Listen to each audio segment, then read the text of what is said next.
Mustafizur Rahman is yours. ভাই মোস্তাফিজ চমক লাগাই দিছে না আইপিএল এবছর। বাংলাদেশি প্লেয়ারদের মধ্যে সর্বোচ্চ টাকা 9,20,00,000 রুপি, বাংলাদেশি টাকায় প্রায় 13,57,00,000, 12,57,00,000। ভাই মুস্তাফিজের এবছর এত আইপিএলে দাম ওঠার কারণ হচ্ছে যে এখন বর্তমানে যে লিগটা খেলছে ওখানে যে নতুন ভেরিয়েশন অ্যাড করেছে। আগে যে কাটার দিত তার থেকে প্রো, এখন সে প্রো কাটারটা দেয়।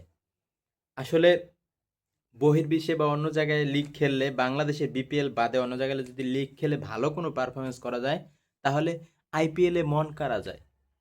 এটার প্রমাণ এই বছর যে দাম উঠলো না, এত দাম হুদাই উঠছে। তাকে নিয়ে যে ভাষ্যকাররা যে বিশ্লেষণ করছে, তার যে কাটার, এগুলো নিয়ে বিশ্লেষণ করার কারণেই তো এত দাম উঠছে।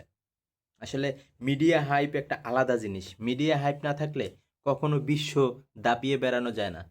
সাকিব এত বছর আইপিএল খেলছে, সর্বোচ্চ দাম উঠছে কত?